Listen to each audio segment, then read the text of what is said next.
sa ating pagkadapa, pagsigawan natin yan sa maraming tao. Let's worship the Lord.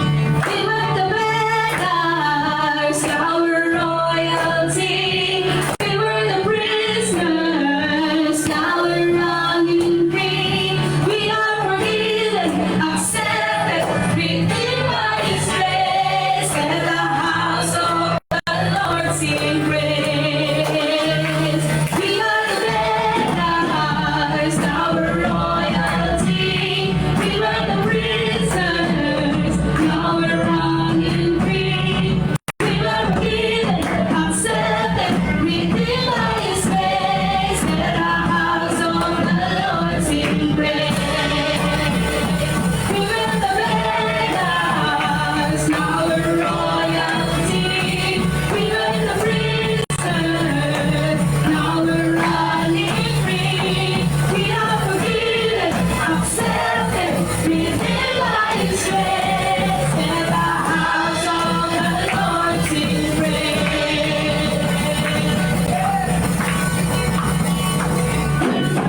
There's light in the house of the Lord. There's light in the house of the Lord today. And we won't be quiet. Oh, we shout out with praise. There's light in the house of the Lord. Our God is surely in His place. And we won't be quiet. Oh, we shout out with praise. There's light in the house of the Lord. There's light in the house of the Lord today. And we won't be quiet. Oh, we shout out with praise. There's light in the house of the Lord. Our God is surely in His place. And we won't be quiet. Oh, we shout out with praise. Oh, oh, oh, oh, oh. We shout out with praise.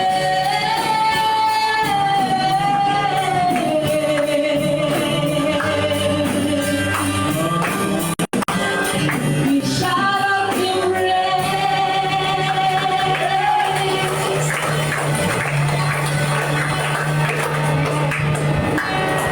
Ayan. Sabihin mo nga sa katabi mo, masaya ako kasi nandito. Masaya ako kasi nandito. Alam niyo kung bakit? Kasi hindi niyo ba alam yung pagpunta niyo dito is magpapakita na inaalay niyo yung buhay niyo para sa Panginoon. The moment na pumunta ka dito ng maaga, pumunta ka dito ng masaya ka, pumunta ka dito in hopes na mababago yung buhay mo. And you're seeking and nangingi ka ng tulong sa Panginoon. Pinagpala ka ng Panginoon. Kaya napakagandang sandigan ni Jesus sa buhay mo. Kaya ko yung mga spot.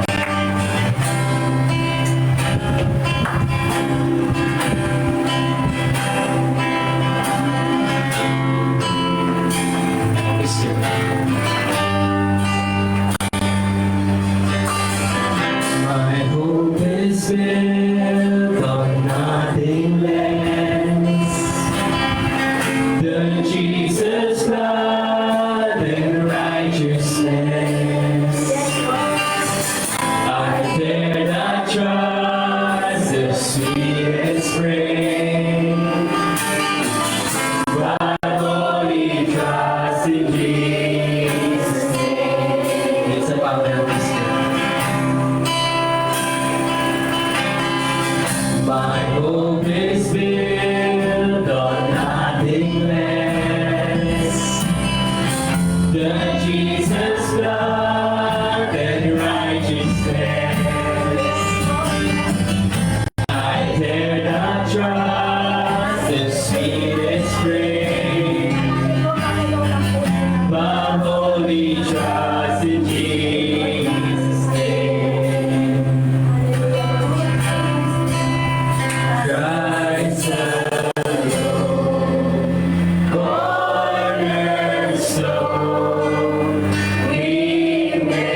used to hide his face. I rest on his unchanging grace. Amen. In every high and stormy day, my anchor holds again in the rain. My anchor holds again in the rain. Christ alone, Lord and strong, we made strong, Savior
mga puso. Salamat.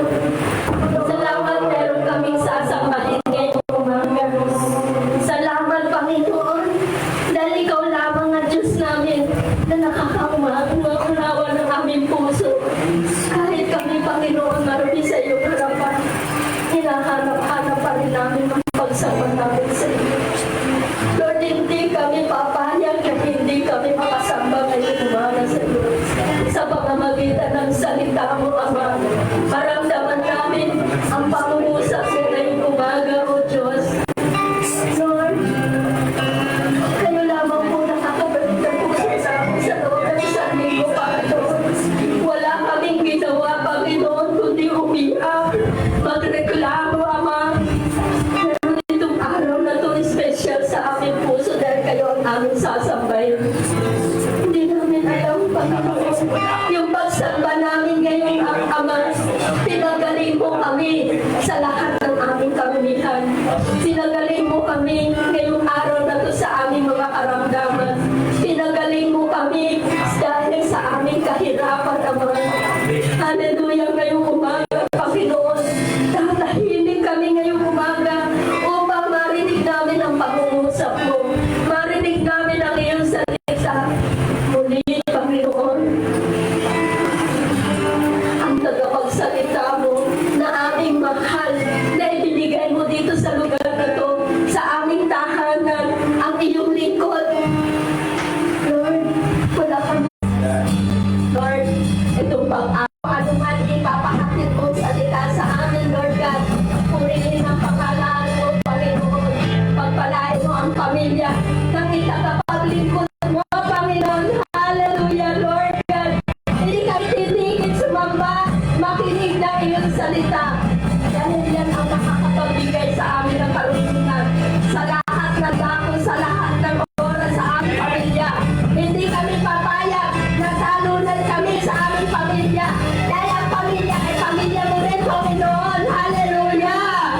Hallelujah! Bawat isa sa amin, upang hindi namin marinig ang sasabihin ng Diablo. Makikinig kami dahil ang sasabihin mo ay ika-isang makapangyarihang salita. Hallelujah! Thank you, Lord God. Binigyan mo ko sa pagkakataon sabihin sa puso ko ang nais mo para sa akin at para lahat, Lord God. Kaya, Panginoon, salamat, salamat, salamat. In Jesus' name, amen and amen. Hallelujah.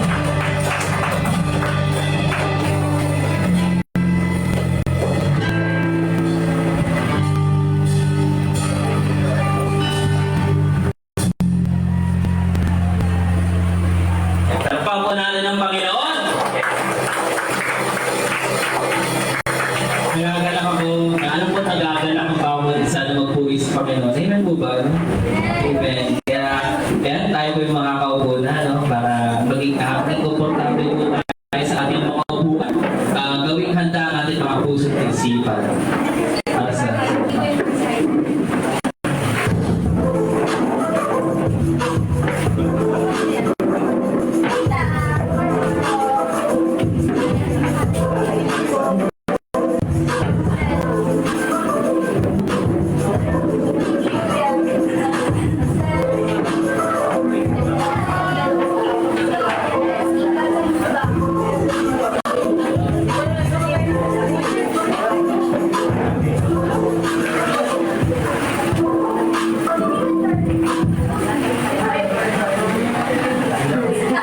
Okay, isang morning po para sa ating lahat. Good morning po. Good morning! Ganda ko, pakibati na. Kanina, nasa likod ako eh. Kaya tinitignan ko tayo eh. Parang talagang kitang-kita ko na nakapokus na tayo sa presensya likod eh. Pwede ko ba natin yung katabi natin na good morning?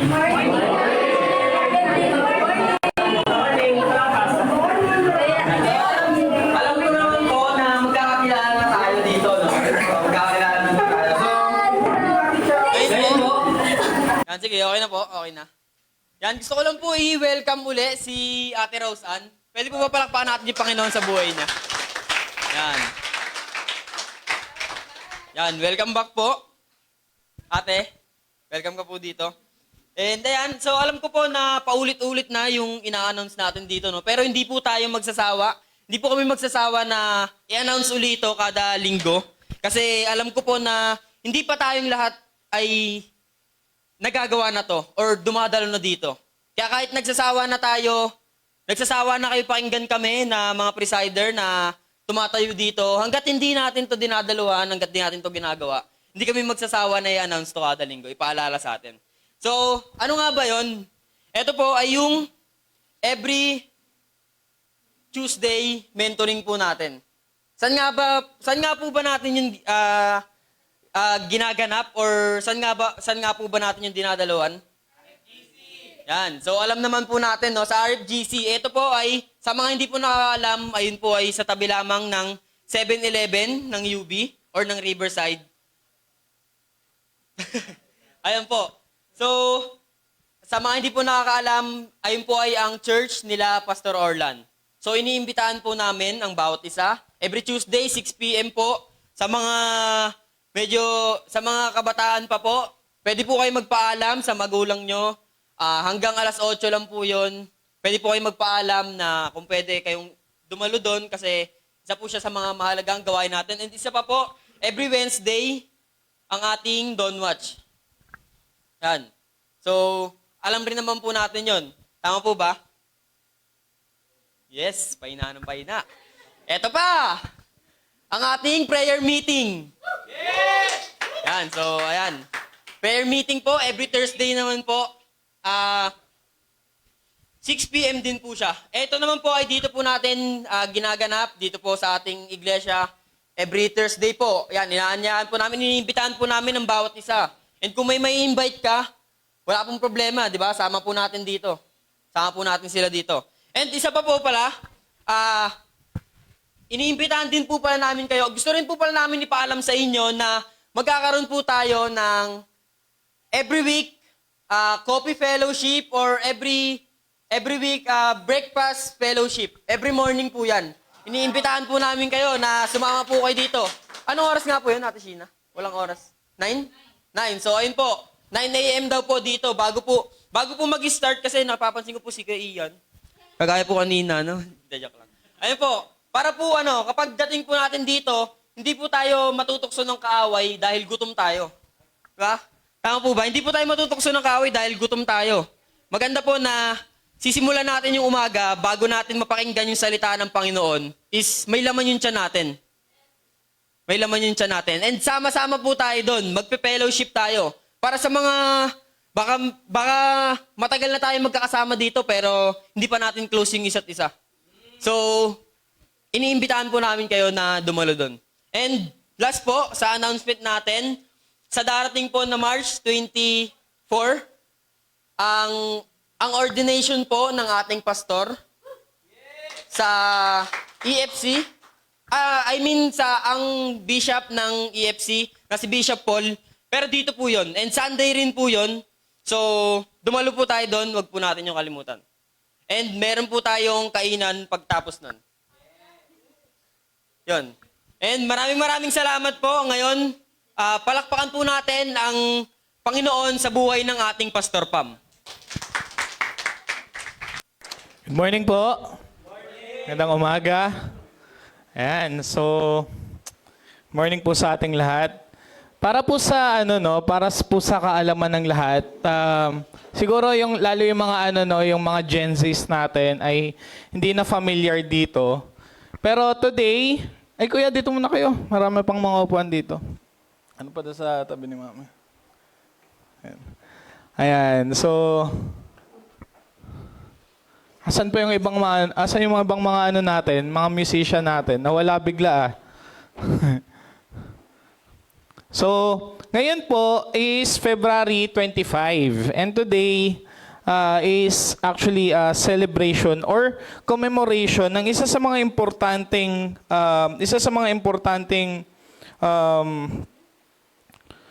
kaganapan sa history ng Pilipinas. Sino po nakakaalam dito? Sinong nakakaalam kung ano yung nangyari ngayong araw na to, February 25? Ha? Yan, EDSA Day. Today po is we're celebrating yung ano, I don't know if it's supposed to be celebrated, pero inaalala po natin ang people power o yung mas kilala sa EDSA Revolution, with which doon nakita natin na nagkaisa yung taong bayan, nagkaisa yung sambayan ng Pilipino para sa isang goal, no, na para makamit yung demokrasya o kalayaan. So isang mabilis lang kasi napakaganda niyang since ang pinag-uusapan po natin ay the marks of a true church, no. Napakaganda niyang napakaganda niyang image, no. Napakaganda niyang tingnan na makita na kapag pala nagkakaisa ang isang bayan, may nangyayari. Nagkakaroon ng revolution. Nagkakaroon ng pagbabago.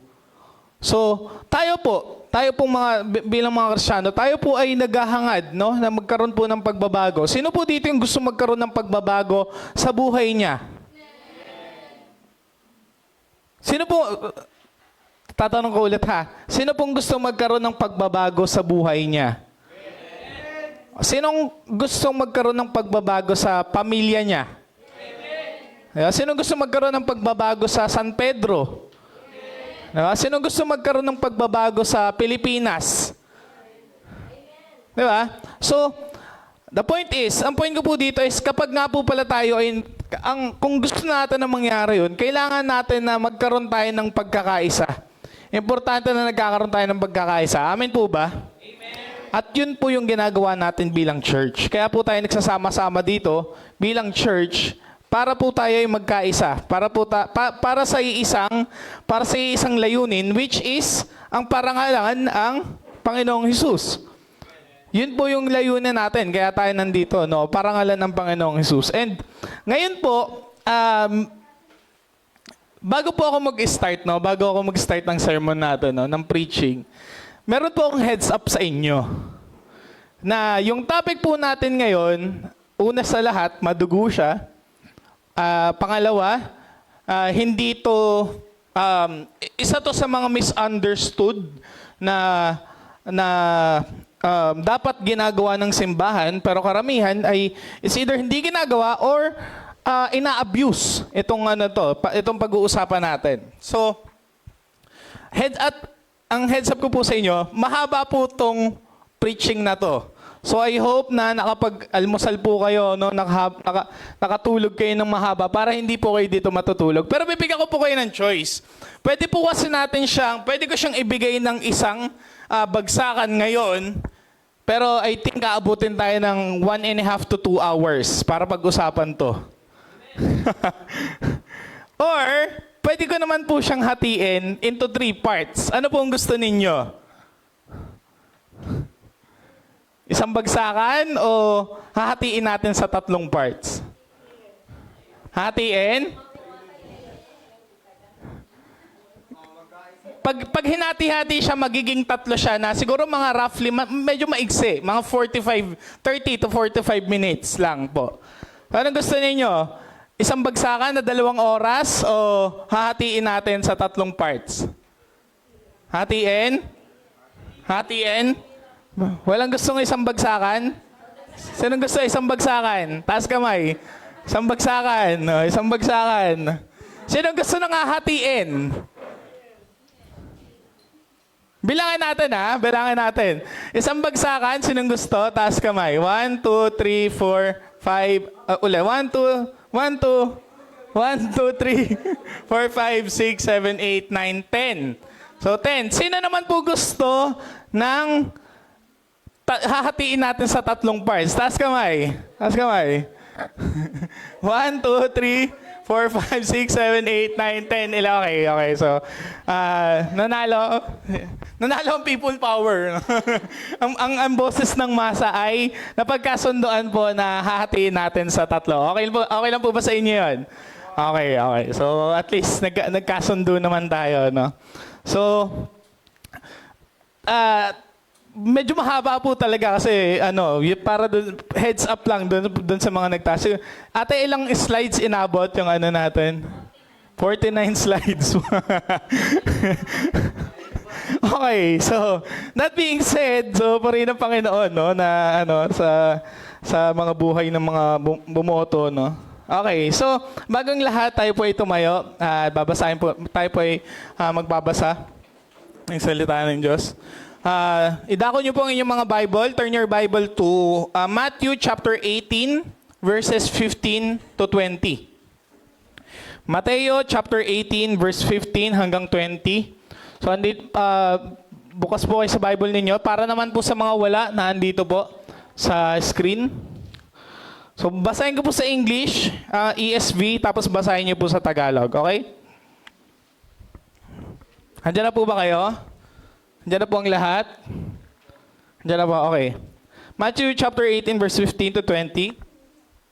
If your brother sins against you, go and tell him his fault between you and him alone. If he listens to you, you have gained your brother. But if he does not listen, take one or two along with you, that every charge may be established by the evidence of 2 or 3 witnesses. If he refuses to listen to them, tell it to the church. If he refuses to listen even to the church, let him be to you as a Gentile and a tax collector. Truly, if I say to you, whatever you bind on earth shall be bound in heaven, and whatever you loose on earth shall be loosed in heaven. Again, I say to you, if 2 of you agree on earth about anything they ask, it will be done for them by my Father in heaven. For where 2 or 3 gathered in my name, there am I amongst them. Sige po, basahin mo na sa Tagalog. 1, 2, 3, go.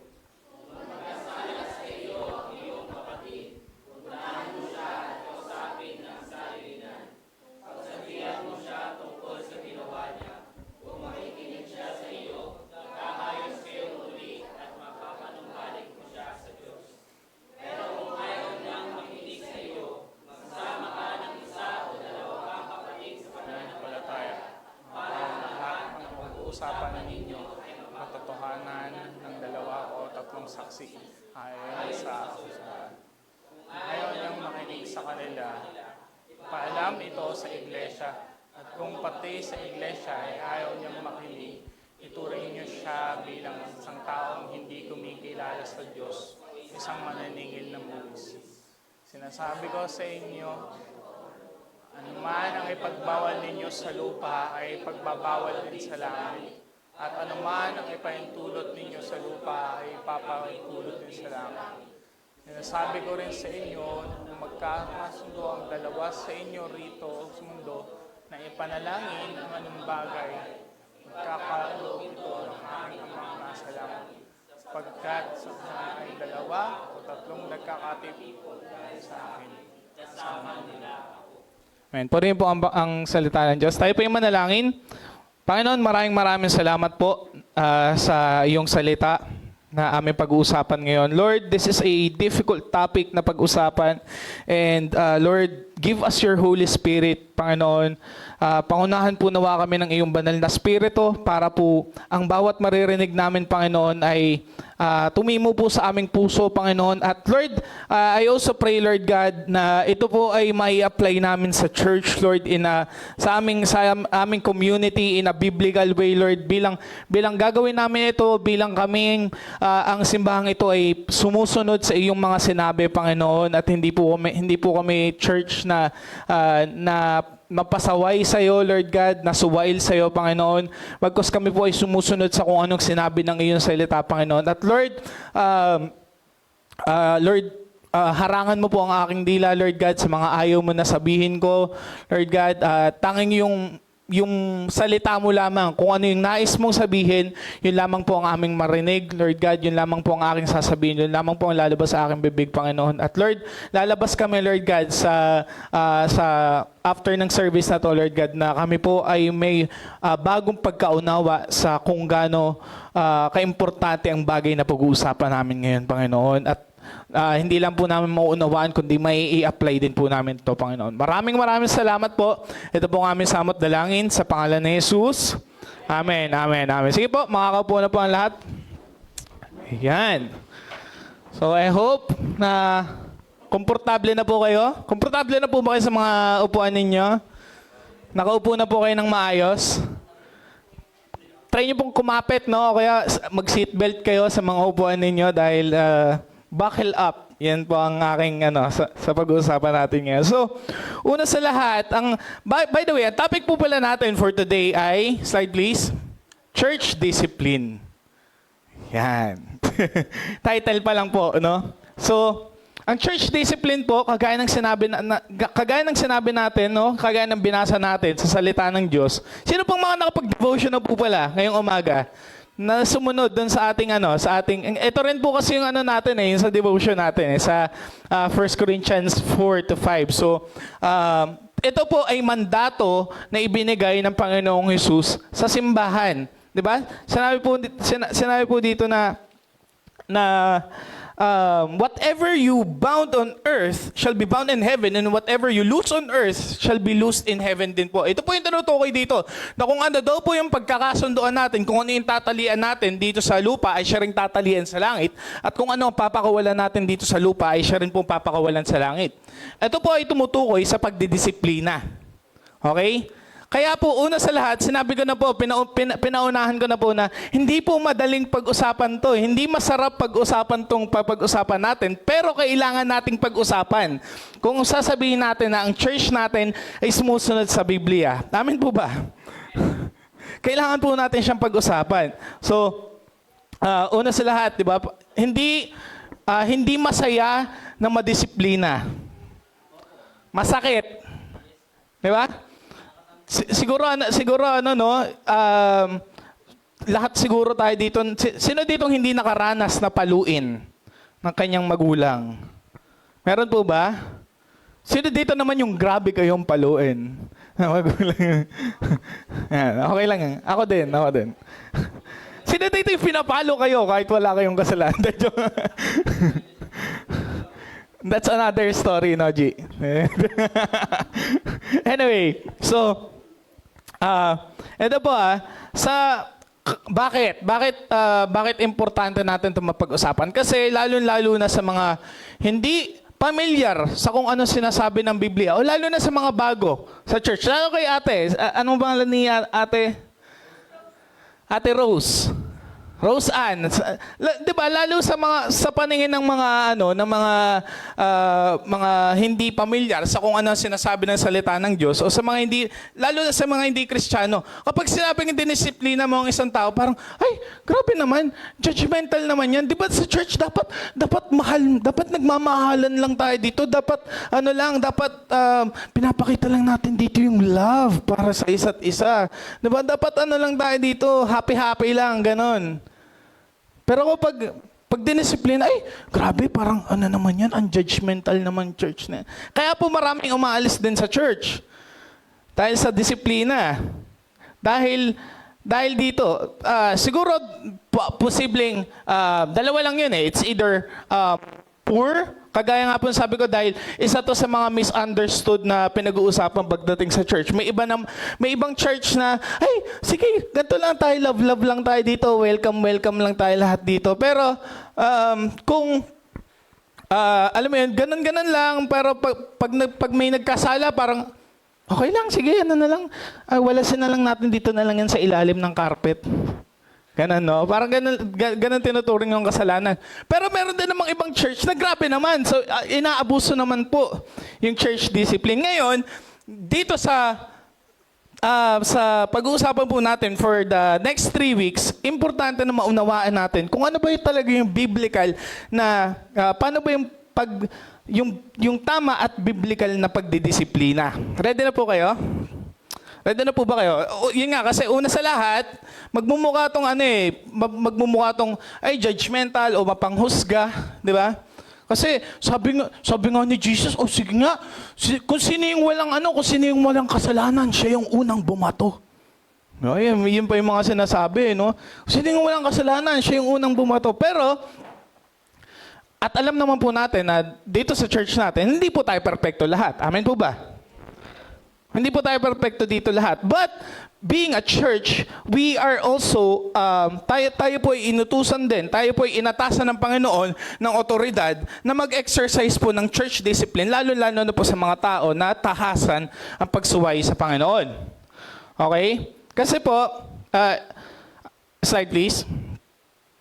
Gusto ko pong malaman kung ano yung thoughts ninyo dito sa statement na to. Ang simbahan ay dapat masanay magsagawa ng disiplinang biblikal sa iglesia sa mga nagpapahayag na Kristiyano, ngunit nagpapatuloy sa kasalanan.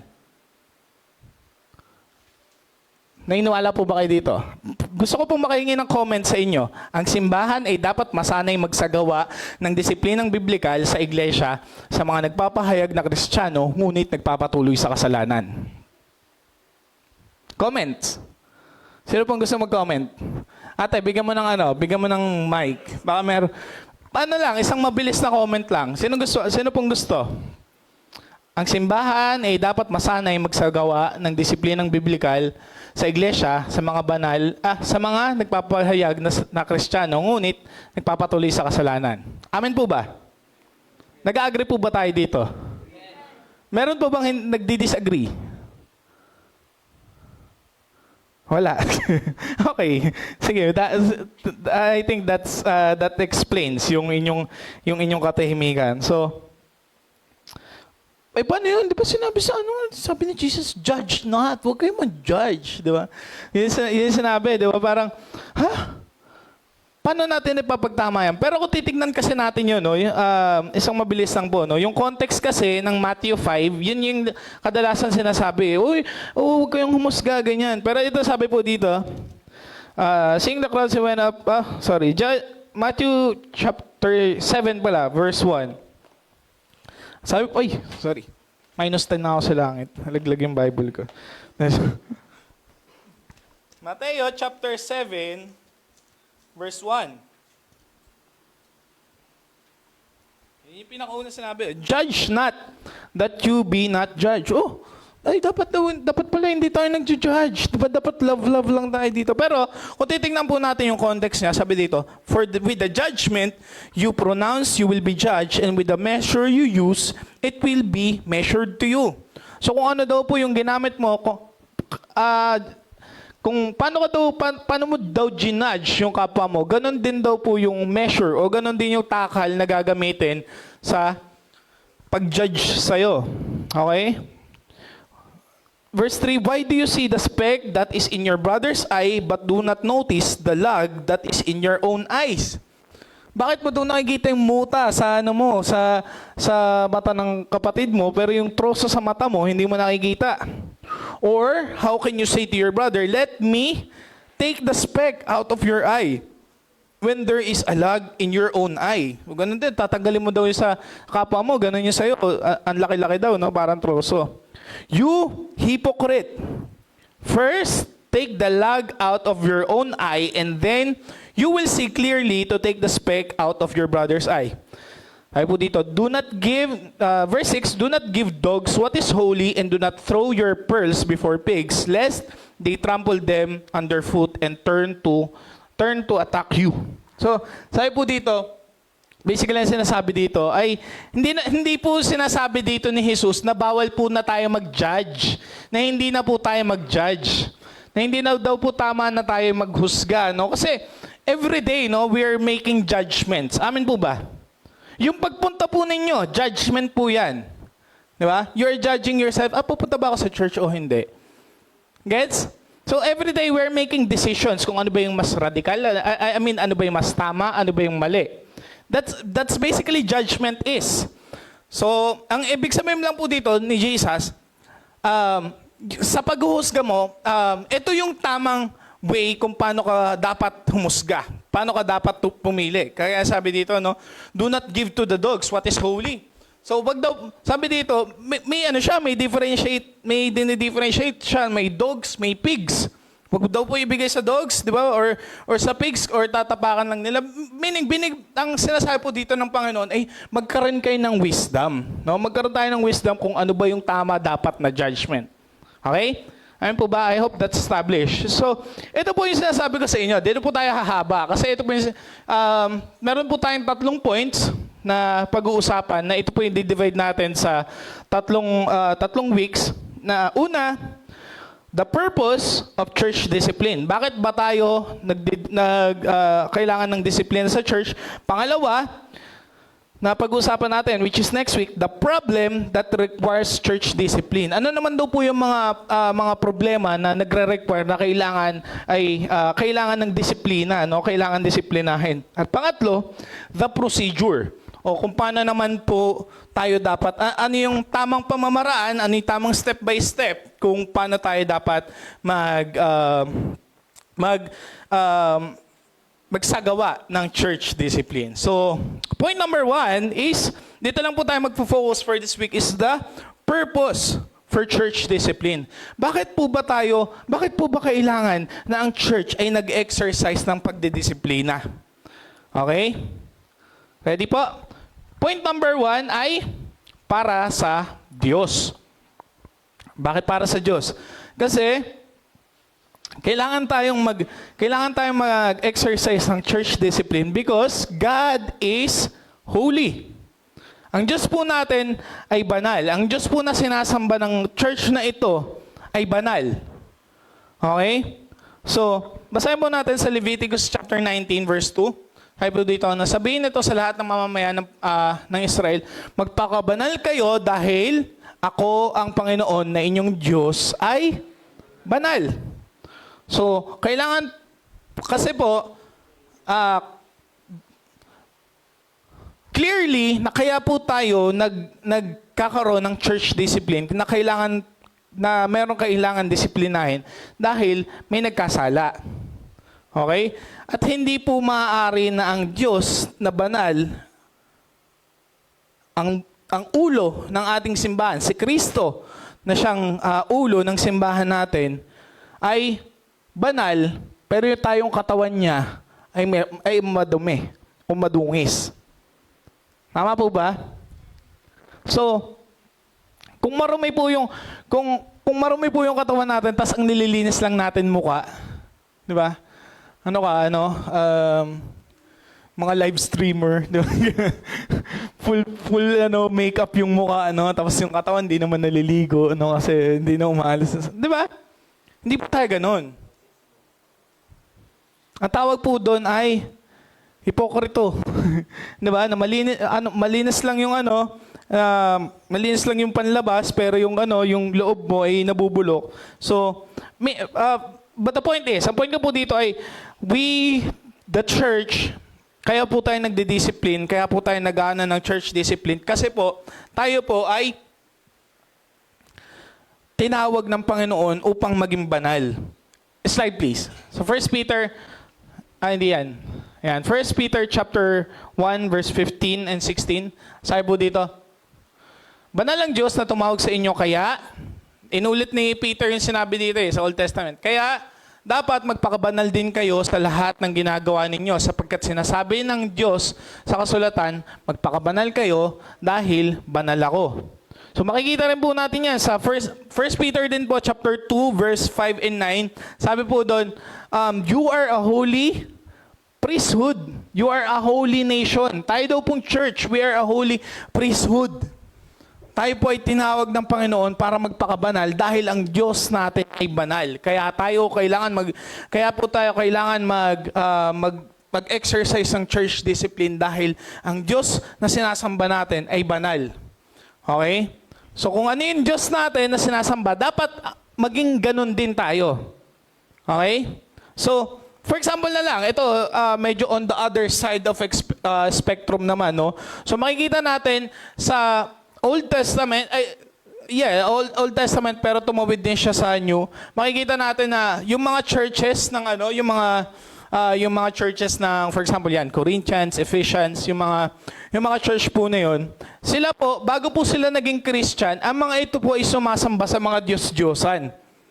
So yung mga Diyos-Diyosan po nila, ang way nila ng pagsamba sa kanilang Diyos ay nag-aalay sila ng prostitute, di ba? Isipin mo, pupunta doon sa temple, tapos doon sila magsisex, di ba? Dahil yun yung worship nila. Bakit? Kasi ganun yung Diyos nila. Nakuha po ba natin yung punto? Andiyan po kayo?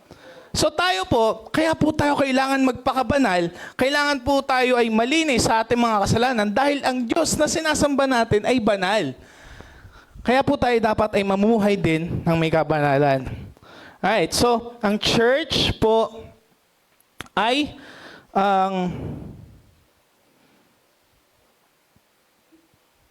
tayo pong church, tayo po ay ang representative ni Kristo sa mundo.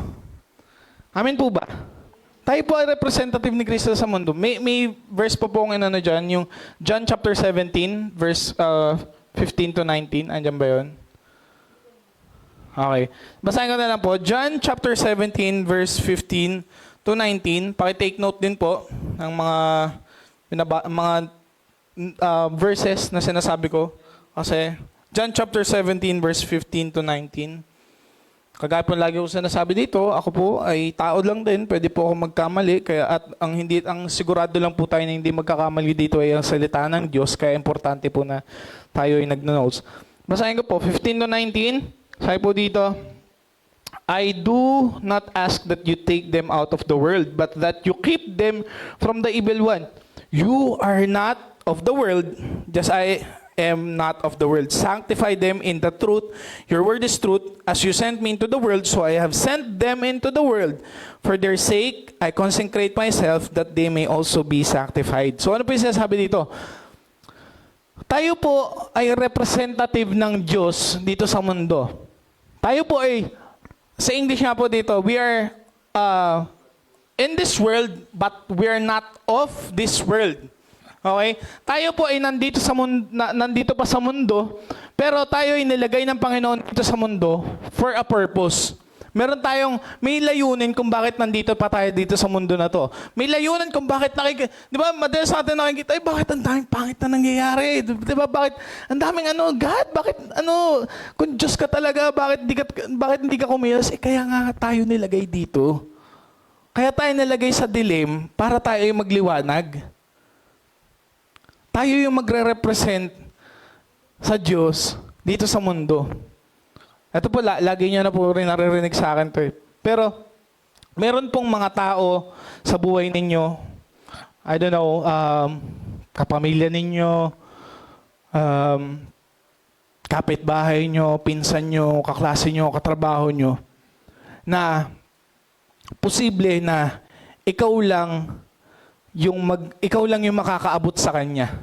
Ikaw lang yung makakapag-represent kay Christ sa Kanya. Makikilala niya lang si Christ through you. Sa pamamagitan mo, ikaw lang yung tanging paraan para makilala nila si Jesus. You will represent Christ for them.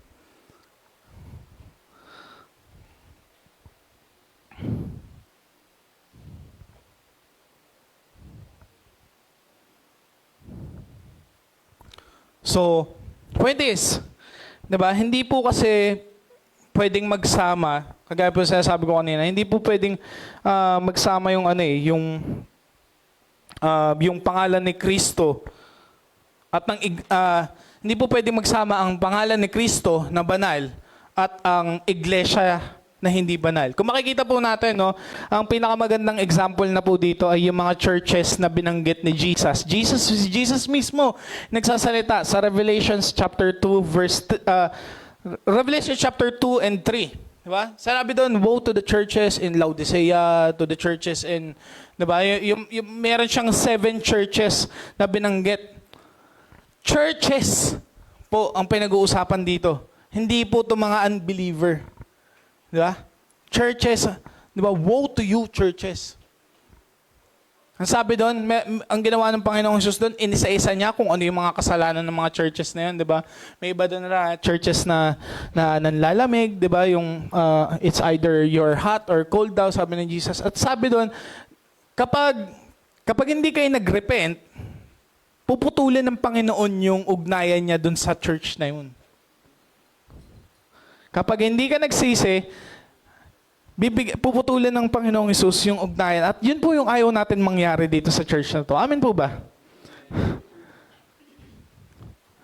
That's why kailangan natin to. Kaya kailangan natin na magkaroon tayo dito ng church discipline. Pangalawa, so una, para sa Diyos. Pangalawa, para sa iglesia. Again, ito rin sabi ko, the church should be holy. Bakit? Basahin po natin muna 1 Corinthians 5:7. Sabi po dito, kaya alisin ninyo ang lumang pampaalsa na walang iba kundi ang kasalanan upang maging bago at malinis kayo. Sa katunayan, nilinis na kayo dahil sa inalay ni Kristo para sa atin, tulad siya ng tupang inialay tuwing pista ng paglagpas ng mga anghel. So, pinag-uusapan po dito ay yeast o leaven o pampaalsa. So, sino po dito yung mga naka-experience na pong mag-bake? Meron po ba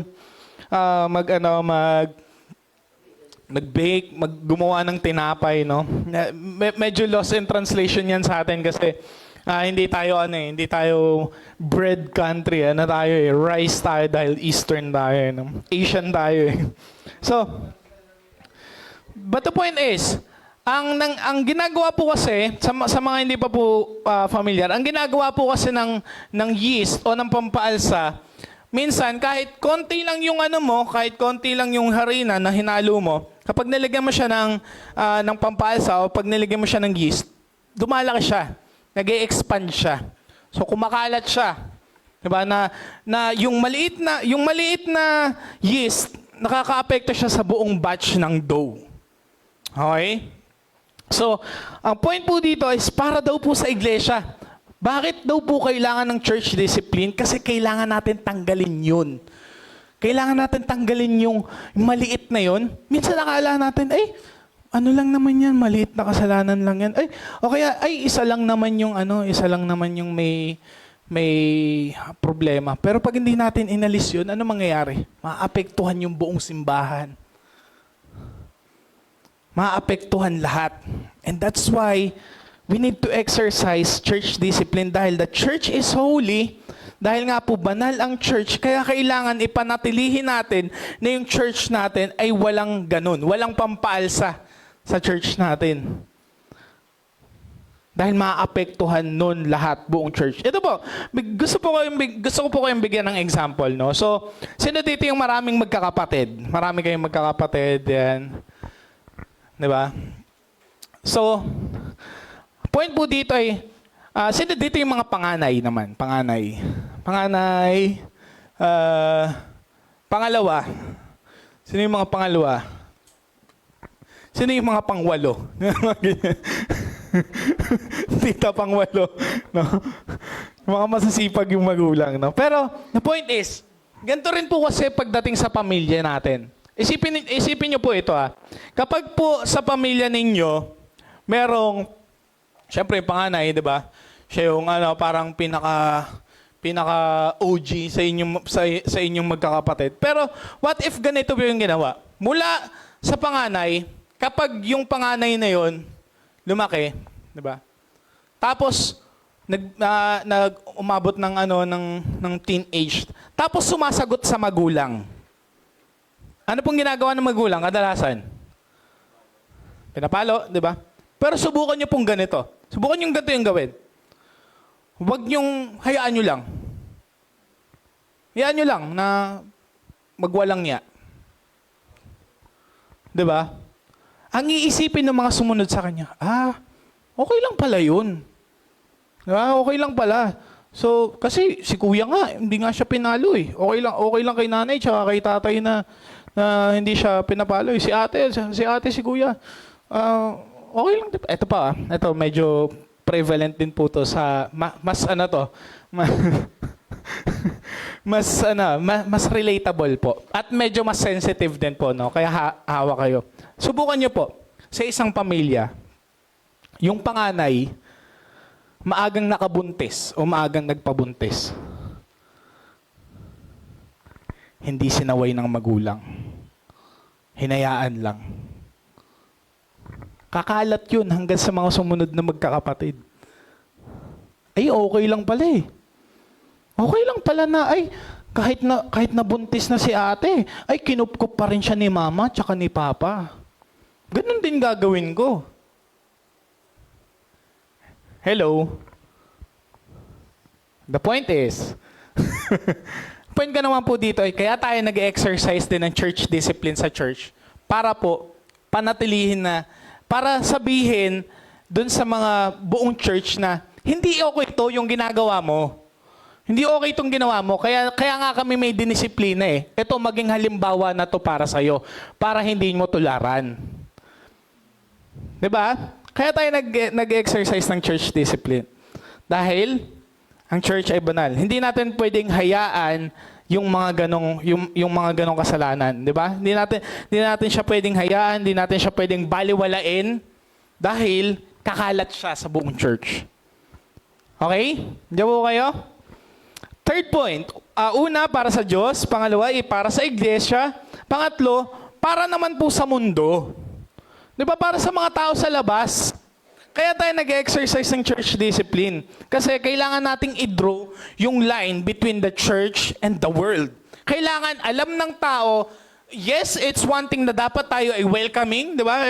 Welcoming tayo dapat sa mga tao, di ba? Welcoming tayo na paparamdam natin sa kanila na mahal natin sila. Pero not to the point na masasacrifice yung kabanalan. Kailangan alam natin i-draw yung line between holiness at sin. Alam natin dapat alam natin i-draw yung line sa ito, pwede yan, okay yan. Pero kapag lumagpas ka na dito, ay hindi pwede yan. So kailangan kasi madidistinguish tayong church sa world, di ba? Yun, tingnan niyo po ano pinagkaiba natin ano pong pinagkaiba ng churches sa ibang mga secular na organization, let's first say. Pinagkaiba po natin sa kanila, tayo po kasi ay kinasiyahan at tayo po ay pinapanahanan ng banal na spirito. Banal na spirito. Kaya nasa atin ang banal na spirito, kaya po tayo, kung banal na spirito po yung naghahari sa atin, dapat po tayo ay makikita rin ng mga tao sa mundo na tayo po ay namumuhay ng may kabanalan. Hello? Pero kung sasabihin, ay, wala naman kami pinagkaiba niyan, parehas lang kami ng... Ay, pares nga lang kami. Ay, nag-church yan dyan. Alam ko, nag-church yan dyan sa new home. Pero, saan ka? Kainuman ko yan kagabi.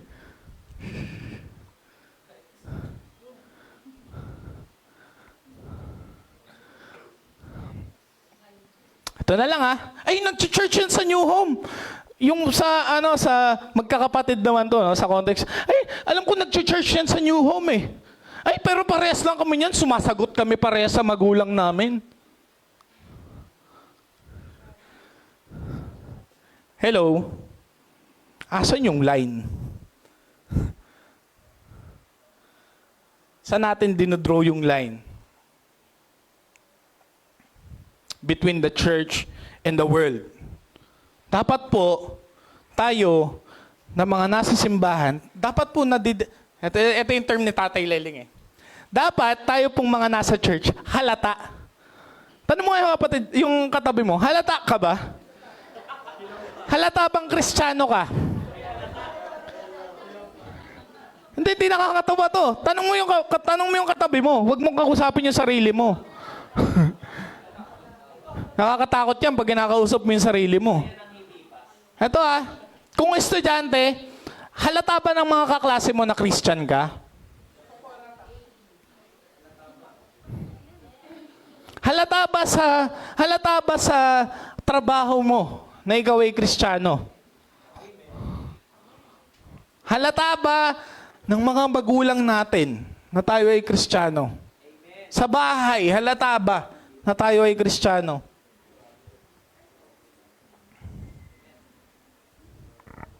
O baka sumasaw-saw-saw ka pa din dun sa kung anong ginagawa ng mga makamundo. Hello? Slide please. So, Gato, yan. Ito yung sinasabi ko, di ba? Yung church kasi nowadays, ganun. Na, ewan ko po, ako nakita niyo yun pinanood ko nga kay mama yung bad trip si mama. Kasi meron nga yung church, recent lang to, meron church, sino familiar kayo sa Super Bowl? Diba? Super Bowl is parang isa siyang malaking event sa US kung saan parang finals game ata, no? Hindi ako nagkakamali. Final siya ng football. So isa siyang malaki ang event. Tapos ang ginagawa. So ngayon, tong church na to para lang masabi na in kami, 'di ba? Nakiki-Super Bowl din kami. Parang kagaya nyo rin kami. Alam niyo yung ginawa? Yung pastor nila, merong isang kasama sa stage. Ginawa ng pastor na babae. Nilapag yung Bible. Bumuelo si pastora. Tapos hinipa yung Bible.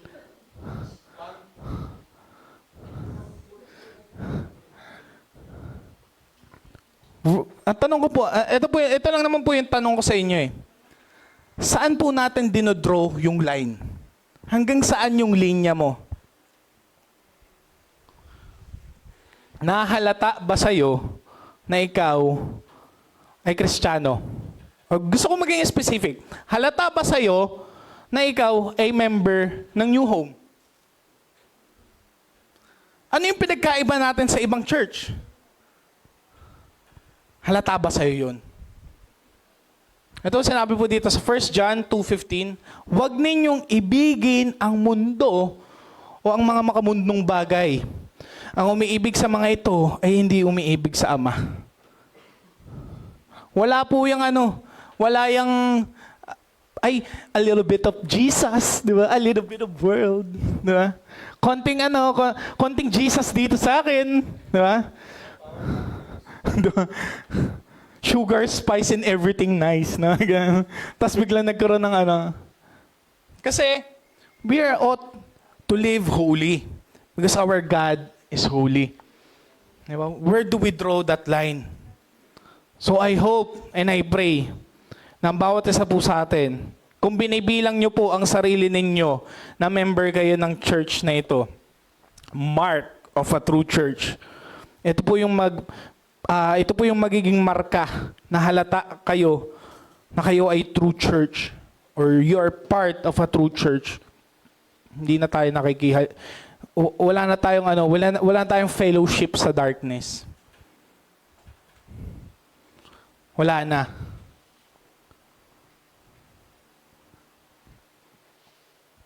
Next point.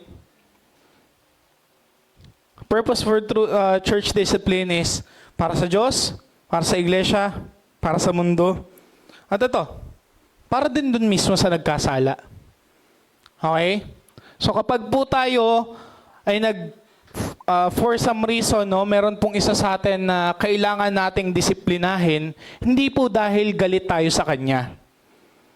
Hindi po dahil bad trip tayo sa Kanya. Kundi, didisiplinahin natin pong taong to dahil mahal natin siya. At kaya natin to ginagawa ay para tulungan siya na mag-grow. Para tulungan siya na lumago. Para tulungan siya na hindi na niya maulit yung ginawa niya sa future. Diba? So, ang pagdidisiplina ay magpapakita ng pag-ibig. Ito lang po pag-ibig na biblical. Magkaiba po kasi yung pag-ibig na, uy, love-love lang tayo. Opa-opa. Iba yung pag-ibig na biblical. Ang pag-ibig po na biblical, pag sinabi na biblical yung pag-ibig mo, kaya mo siya tinatama kasi mahal ka niya. Ito po yung ito po yung isang ginagawa ng mundo ngayon, lalo po ng mga LGBT. Kapag nag-disagree ka sa mga sinasabi nila, para sa kanila, hindi mo na sila mahal. Hindi ganun yun. Diba? Pwedeng, hindi porket nagdi-disagree ako sa mga ginagawa mo o sa mga sinasabi mo, sa mga practice mo, sa mga pinapaniwalaan mo, hindi ibig sabihin na hindi ibig sabihin na hindi na kita mahal. Kaya nga kita tinatama eh. Kaya ako nga sinasabi sa iyo na mali ang ginagawa mo kasi mahal kita. ayokong hayaan na manatili ka dyan kasi alam ko na mapapahamak ka pag pinagpatuloy mo yan.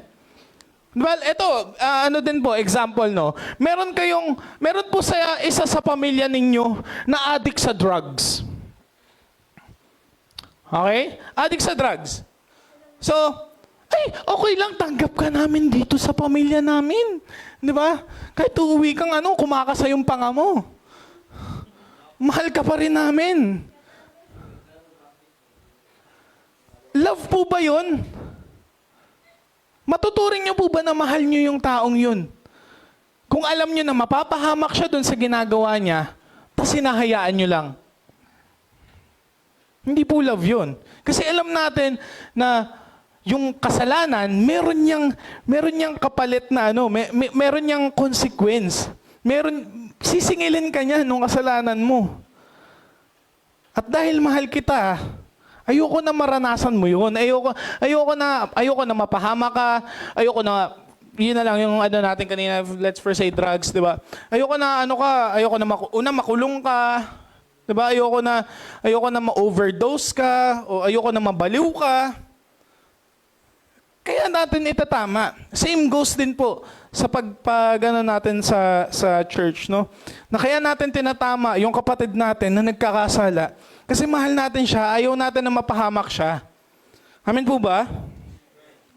Ito po ay pagpapakita ng biblical na pag-ibig. At syempre, ang goal po pa rin ng church, kaya natin dinidisiplina, kaya po tayo nagkakaroon ng disiplina kasi dalawa lang po yung goal ng church discipline. Pwedeng maraming goal, pero yung primary na goal ng church discipline ay una, for him to repent. Para pagsisihan niya yung ginawa niya. Makita niya na seryosong bagay yung ginawa niya, na makasalanan yun, at para mag-repent siya at magsisi siya. Pangalawa, ay para ma-restore siya o para mapanumbalik siya. Na kung dating nagmamahal siya sa Lord, di ba? Grabe yung init niya sa pagsaserve niya kay Lord, di ba? Pero ang goal po nito, kaya natin siya i-discipline para maibalik niya yung dating pag-ibig niya sa Diyos. Para maibalik natin siya sa Panginoon. Di ba? Kasi, ito pa po, kaya natin kailangan din church discipline para doon sa tao. Kasi alam natin na, yun, kaya po sabi ko kanina, ang kasalanan, sisirain ito yung taong to. Sinisira niya yung sarili niya. Sinisira niya yung sarili niya, sinisira na din yung relasyon sa mga tao sa paligid niya. Di ba po?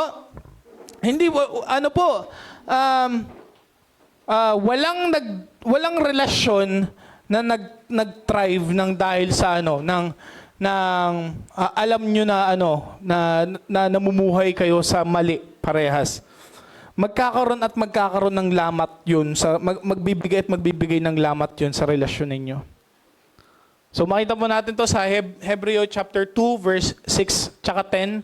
Chapter 6, verse 6, tapos tatalon po sa 10. Andiyan po ba yan? Wala. Hebreo chapter 2, verse 6 to 10.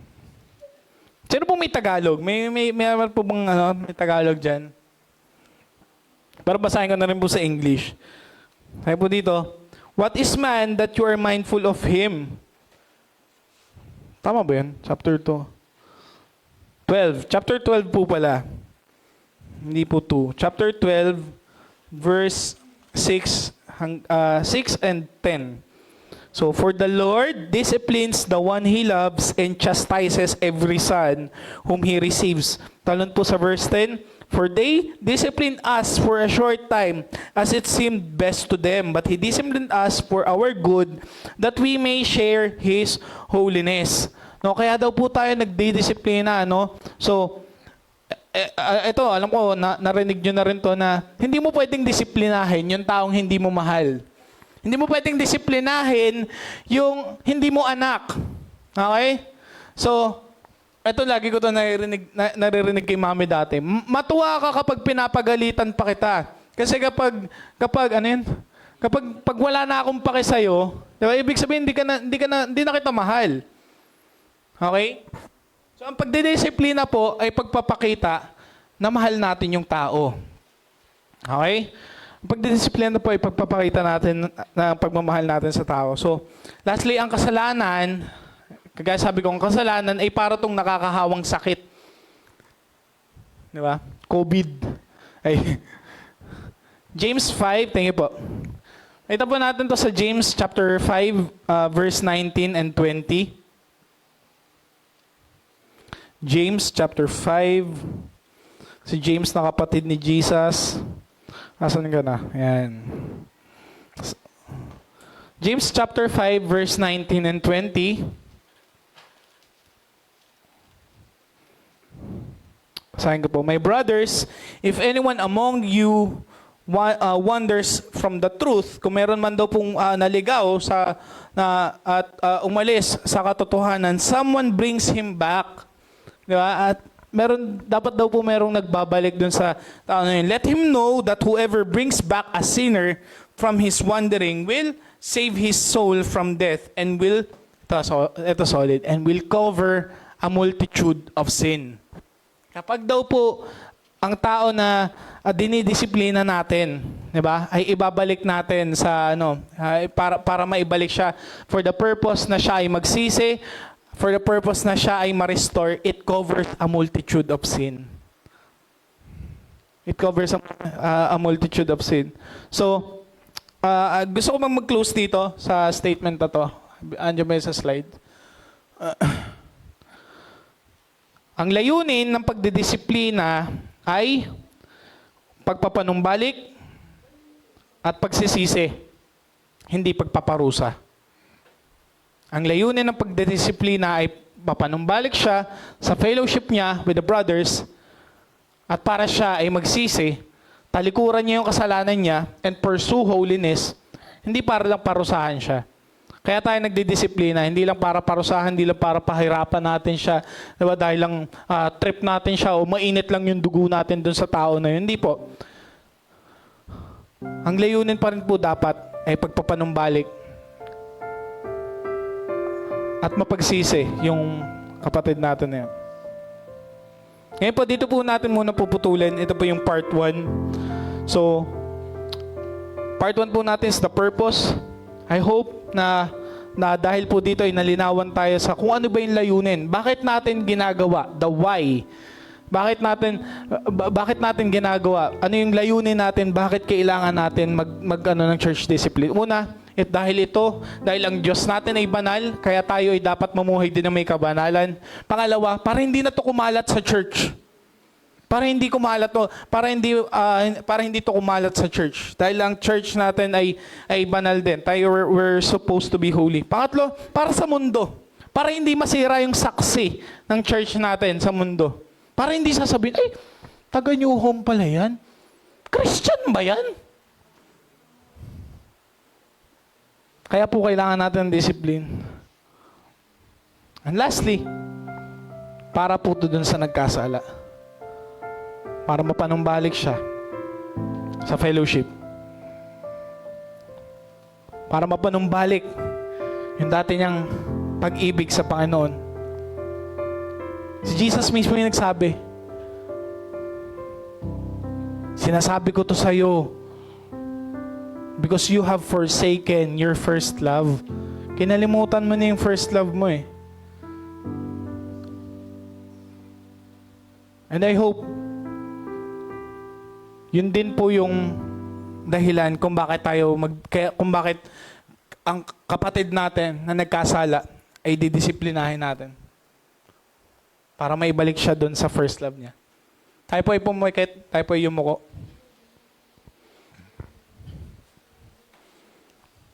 So all bow down, let's close our eyes. Panginoon, salamat po Lord na napag-usapan namin tong bagay na to. Kailangan namin pag-usapan tong bagay na to. Lord, help us, God. Kasi Lord, we acknowledge na as a church, hindi pa namin masyado nagagawa to. Hindi pa namin, we lack on this. Weakness pa to ng church namin. And Lord, tinuturuan mo pa po kami sa area na to. Thank you, God, dahil as a church, Lord, tinuturuan mo po kami, Lord. We're continuously growing. We're continuously learning from you, God. Thank you, Panginoon, dahil meron ka pa ring bago na tinuturo sa amin. Thank you, God. And Lord, nawa po, bigyan mo po kami, Lord God, ng sobrang laking pagmamahal para sa isa't isa. Na hindi po namin nahahayaan yung isa o yung kapatid namin na mamuhay sa kasalanan, kundi out of love, dahil mahal namin to, bibigyan mo kami ng lakas ng loob, nakausapin tong kapatid na to, na itama yung kapatid namin na ito, Panginoon. Salamat po. And Lord, I also pray, Lord God, thank you, God, kasi ngayon, naniniwala ako na kung sino yung mga nandito, Lord, sa lugar na to, kami yung mga gusto mong turuan. Kaya mo sa amin pinarinig tong mensahe na to. Pero Lord, first part pa lang to. I pray, Lord, na hindi po ma-miss ng bawat isa na nandito yung mga susunod pa na parts. Na hindi maging kulang yung pagkaunawa namin sa kung ano ba yung church discipline. Kung bakit ba namin ito ginagawa, para kanino ba namin ito ginagawa, at kung paano namin ito gagawin. Maraming salamat, Lord. And God,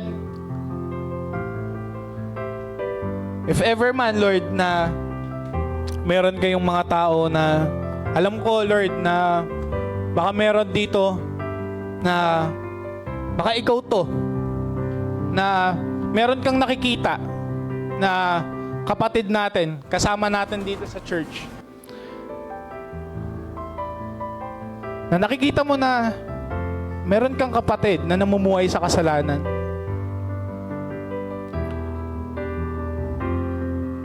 Bigyan mo po kami ng pag-ibig, Lord. Turuan mo po kaming maging mapagtimpi, mahaba yung pasensya, at higit sa lahat yung pagmamahal namin para sa kapatid na to. Naaalamin pa namin, Lord, kung sino ba dapat tong mga dinidisiplina at kung paano sila dapat disiplinahin, Panginoon. Purihin ka po at sambahin. Ito po ang aming samat dalangin sa ngalan ng Ama, ng Anak at ng Espiritu Santo. Amen, amen.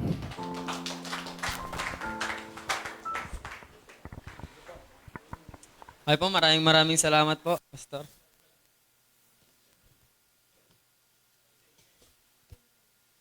Yan, alam ko po na lalabas tayo dito na may natutunan tayo at hindi na tayo kagaya ng dati. Diba? Nabago na tayo ngayon yung pananaw natin. Alam ko po na naniniwala po ako na lalabas tayo dito ng may natutunan tayo. Yan, kaya ngayon po, gusto ko lang pong ipagpasalamat pala yung ngayon po kasi meron po kaming sa training team, meron po kaming bago na pag-aaralan and syempre ituturo rin po namin yon sa iba pa, sa ating lahat. Yung kahapon po, yung in order ni Ate Rem na 4SL. Pwede po bang palakpakan natin yung Panginoon doon? Ayun po. So, pinagpapasalamat ko lang po siya kasi ito po ay bago sa atin pero alam ko po na mapapakinabangan po natin to sa journey pa ng ating iglesia. So ngayon po, dumako naman po tayo sa ating giving. Gusto ko lang po na makibukas tayo sa sa Genesis chapter 28 verse 22.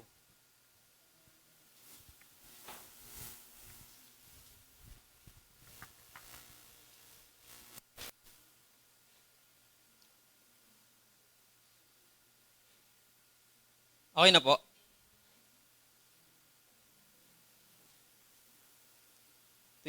Chapter 22. Yan, so, basahin ko po. Sabi po dito, ang bato pong ito na itinayo ko bilang isang alaala ay magpapatunay ng inyong presensya sa lugar na ito at ibibigay ko po sa inyo ang 10 bahagi ng lahat ng ibibigay nyo sa akin. So, bago po dito, gusto ko lang balikan kung ano yung nangyari dito. Si Jacob po yung nagsasalita dito. Kilala nyo po ba si Jacob? Yan, so ayun po. Si Jacob po kasi, papunta siya ng Haran. And habang naglalakad siya papunta ng Haran, habang naglalakad nga siya, so inabot siya ng gabi, natulog siya. Tapos nung natulog siya, nagkaroon siya ng pangitain, ng vision, na naginip siya. And sa panaginip niya, pinakita sa kanya ni God na kung ano yung nangyari kay Abraham, mangyayari rin sa kanya. Na magkakaroon din siya ng maraming lahi sa lugar na yon. Yung nakita niya yung pangako ng Panginoon na yon, eto na yung nangyari. So, ang point ko lang dito is, yung nalaman niya na may pangako sa kanya yung Panginoon, ibinalik niya agad yun kahit hindi pa yun nangyayari. So, paano nga ba natin siya i-relate sa sarili natin? So, tayo ba, nung nalaman natin na ang Panginoon, binago tayo, and may pangako siya sa buhay natin, and hindi lang sa buhay natin, pati sa pamilya natin, nabago ba yung pananaw natin? Nabago ba yung pag-iisip natin? Di ba? Kahit sa pagsunod na lang sa Kanya, naisip ba natin yun na, Lord, hindi ako karapat-dapat eh. Makasalanan ako. Pero dahil may pangako ka sa akin, gusto ko, kahit hindi ko pa yung nakukuha, mag-i-invest na ako sa'yo. Ibibigay ko na sa'yo, and then, mapapansin pa po natin dito, ang sabi niya dito, at ibibigay ko po sa inyong 10 bahagi ng lahat ng ibibigay nyo sa akin. So, ibig sabihin, kay God pa rin yun ang galing eh. Sa Diyos pa rin yun ang galing, hindi po yun sa atin. Di ba? And gusto ko lang rin po linawin sa inyo, yung mga ibibigay natin is hindi naman siya kailangan ng Panginoon eh. Wala lang yan sa Panginoon. Pero gusto kong linawin sa inyo, kagaya lang ng sabi ng pastor natin, di ba? Disiplina siya ng sarili natin eh. And ang tinitignan ng ang tinitignan ng Panginoon dito, hindi yung ibibigay natin, kundi yung puso natin. Di ba? Hindi tinitignan ng Panginoon kung gaano kalaki yung ibibigay natin. Pero ang tinitignan niya dito yung puso natin, kung gaano ba kabukas yung puso natin para ibigay sa Kanya yung 10 ng ibinigay niya rin sa atin. So, ayun lang po na dito, simulan din natin na sa pagbibigay, disiplinahin natin yung sarili natin na ibigay natin sa Panginoon kung ano yung nararapat na sa Kanya. Ayun lang po.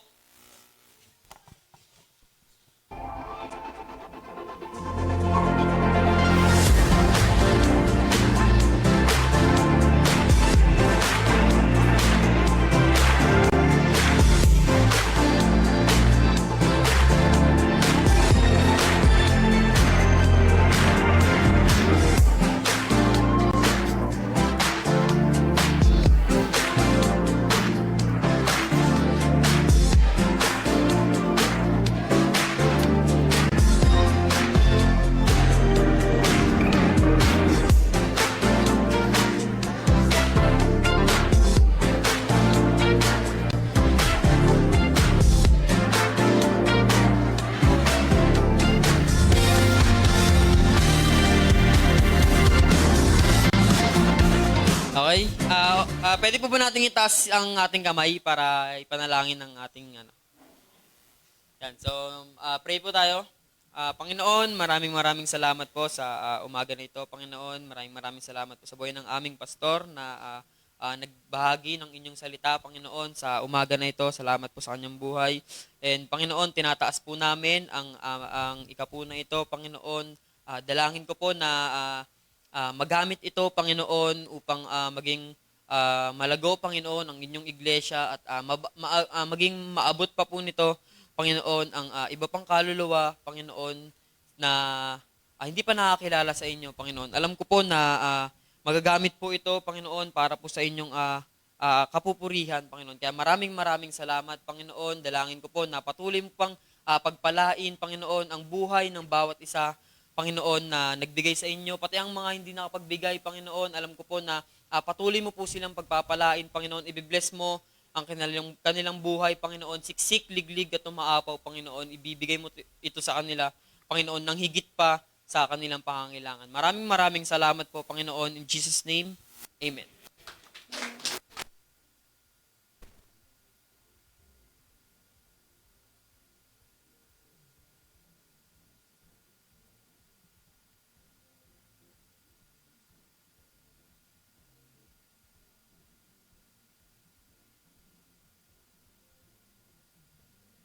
Praise sound check. Ayan, minsan pa po, inaanyayahan po namin ang bawat isa na tumayo. Ayan, pwede na po nating ligpitin ang ating mga upuan. Ayan, kung mas gusto po natin na mas makapag-engage sa ating Pwede mga na po kapatid. tayo mag-unat-unat. Ayan. Napakagandang reminder to for us na magkaroon ng discipline sa lahat ng bagay.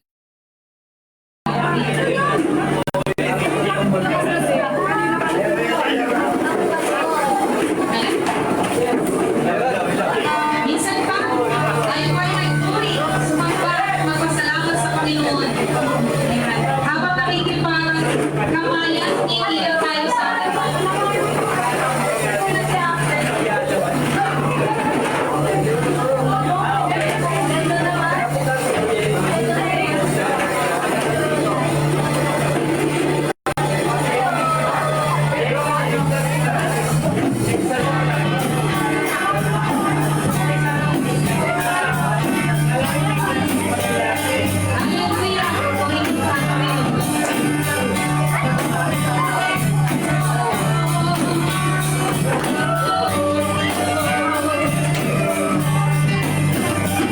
We worship the God who was. We worship the God who is.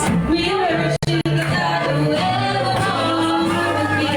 We opened the prison doors. We parted the raging seas. My God, He holds the victory. There's joy in the house of the Lord. There's joy in the house of the Lord today. We won't be quiet. Shout out the praise, there's joy in the house of the Lord.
Our love is surely in this place.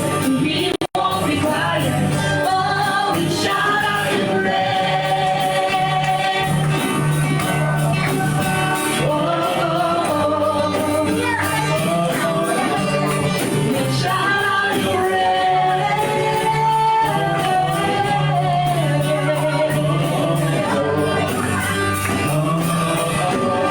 We shout out your praise.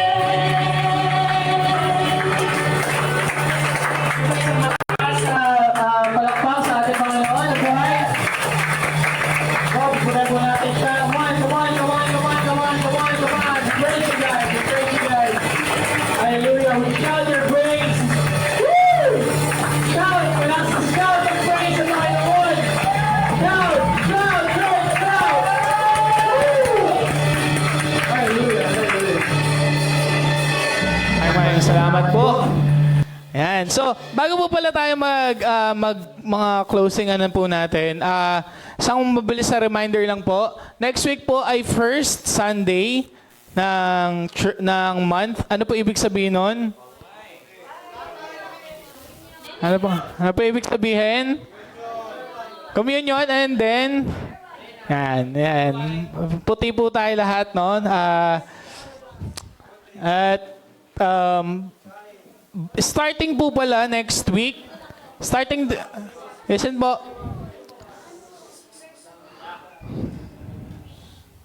Starting din po next week ay magkakaroon na po tayo ng breakfast fellowship. So, ang goal lang naman po noon ay syempre bago po tayo mag-start ng service, no, magkakasama na tayo dito para saktong tema, walang late. Pero bukod po doon, syempre para po makapag-fellowship tayo sa isa't isa, no, makapag-offer po tayo ng prayer sa isa't isa, makapagbigay ng encouragement sa isa't isa, no. So, 9 a.m. po 'yon at ang host bali ang mangyayari po pala ang ating breakfast fellowship ay magiging weekly. Si Ate Sheena po ay so ang mangyayari po sa kanya is per cell group. So kami po ang syempre dahil kami po ang mag-uumpisa next week. Core group ko po ang mag-host ha. Hindi kami muna. Ha? Hindi kami muna. Kami muna. Kami muna. Siyempre, lalaki kami. Next po, next naman po ay yung sa second week po ng ay yung sa second week po ng March ay yung cell group naman po nila Ate Rem. And then kung gusto nyo po na ipa-line up nyo po yung mga cell group po ninyo, magsabi na lang po kayo kay Ate Sheena kung anong week nyo po ninyo gusto po na mag-host. So, mag-host po. So, tayo, po yan? Kahit simple lang naman po, hindi naman po kailangan na yung nyo ay egg benedicts pa yung mga yung mga breakfast. Simpleng simpleng kape o tinapay. Anong view? Oh, yung mga onti po yung cell group, pwede po kayong makipag-usap sa ibang cell group leader para po mag-join kayo ng Okay? So, at ano pa ba? Ano pa ba yung nalimutan ko na i-announce? Ayun po pala, bali dalawa po yung kainan natin next week, no? Umaga tsaka tanghalian, breakfast. Tapos sa lunch po dahil po magko-communion tayo, no? Dahil nga po magko-communion tayo, so rin po siya. Pagkatapos po, potluck po tayo, dala po kayo ng food. So kung ano po yung madadala ninyo. So depende po sa inyo kung per cell group din po ang gusto ninyo. Pero kung mga individuals naman po na gusto nyo magdala, kahit ano lang din po, pwede rin naman po. Kahit dilata o kung ano man na tingin nyo na okay lang po dilata basta sinlaki ng drum, no? Dilatang drum. Basta yung kung ano po yung tingin niyo na basta ang mahalaga po doon ay yung thought, no, na bawat isa po sa atin ay may dala. Naintindihan po ba? Naintindihan po. Okay, sige po. Tayo po i-deklara po natin ang ating pananampalataya, sama-sama po tayo. Sumasampalataya ako sa Diyos amang makapangyarihan sa lahat, na may gawa ng langit at lupa. Sumasampalataya naman ako kay Jesucristo, iisang anak ng Diyos, Panginoon nating lahat. Nagkatawang tao siya, lalang ng Espiritu Santo, pinanganak ni Santa Mariang Birhen, pinagpakasakit ni Poncio Pilato, ipinako sa krus, namatay, inilibing. Nanaog sa karoroonan ng mga yumao, ang may 3 araw na buhay na maguli. Namakyat sa langit, naluklok sa kanan ng Diyos amang makapangyarihan sa lahat. Doon magmumulang, paririto't maghuhukom sa nangabubuhay at nangamamatay na tao. Sumasampalataya naman ako sa Diyos Espiritu Santo, sa banal na simbahang Katolika,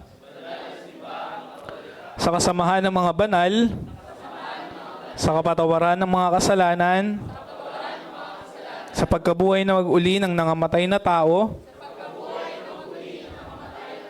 at sa buhay na walang hanggan. Amen. Amen.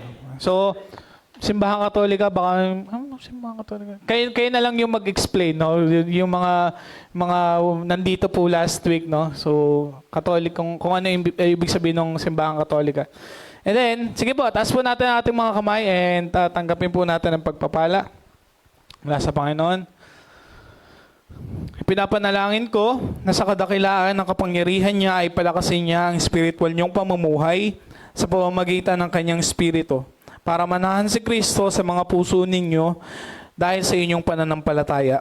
Pinapanalangin ko rin na maging matibay kayo at matatag sa pag-ibig ng Diyos, para maunawaan nyo ang iba pang mga pinabanal kung gaano kalawak at kahaba at kataas at kalalim ang pag-ibig ni Kristo sa atin. Maranasan nyo sana ito kahit hindi ninyo ito lubusang maunawaan, para maging ganap sa inyo ang katangian ng Diyos. Purihin natin ang Diyos na makakagawa ng higit pa sa inihingi o inaasahan natin sa pamamagitan ng kapangyarihan niyang kumikilos sa atin. Purihin natin siya magpakilanman dahil sa mga ginawa niya para sa iglesia na naki Kristo Jesus. Lahat po ay magsabi ng Amen, Amen, Amen, Amen. Happy Sunday po! At leaders,